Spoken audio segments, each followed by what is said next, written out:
तीनों बिल वापस नहीं लेती तो आप किसानों के लिए क्या करें?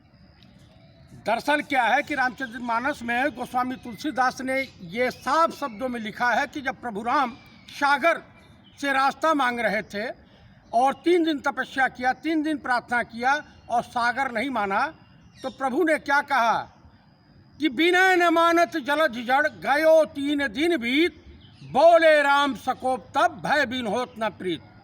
इस देश को माननीय मोदी जी की सरकार, संघी मानसिकता वाली सरकार, आरएसएस, पाकिस्तान और चाइना से मिलकर के इस देश को टुकड़ों टुकड़ों में चेंज करना चाहती है।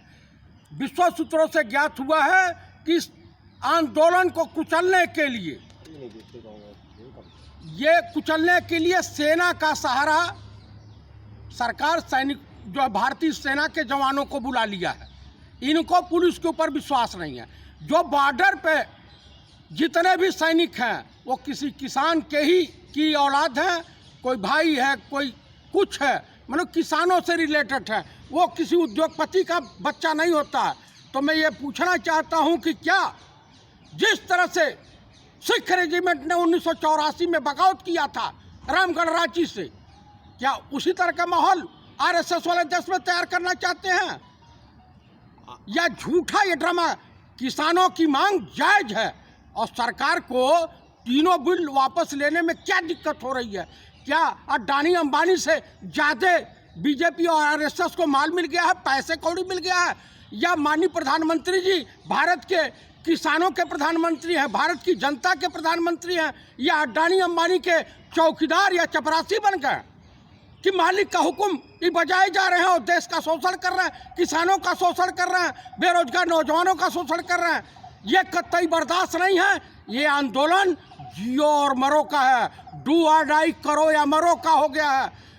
इसमें आज किसानों के बीच में गया था, सिद्धू बॉर्डर गया था, टिकरी बॉर्डर गया था, यूपी के बॉर्डर गया था, बदरपुर साइड में फरीदाबाद गया था।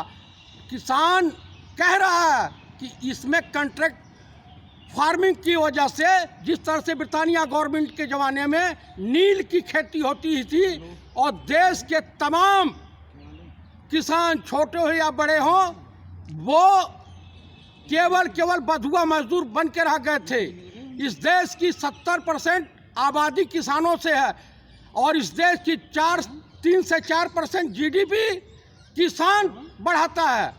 किसान हिंदुस्तान की अर्थव्यवस्था की रीढ़ की हड्डी है। जब रीढ़ की हड्डी तोड़ दोगे तो इस देश का विकास कैसे हो सकता है? देश का विकास केवल पंडित नेहरू की थिंकिंग और सोच से होगा।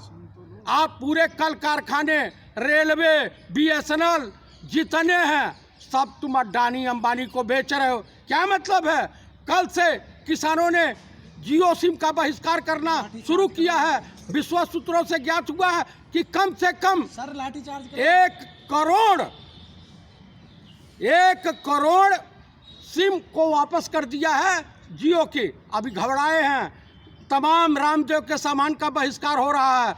तमाम अडानी के जितने हैं इनके माल वगैरह, इन लोगों का बहिष्कार, अब जनता बहिष्कार करने पर उतारू हो गई है।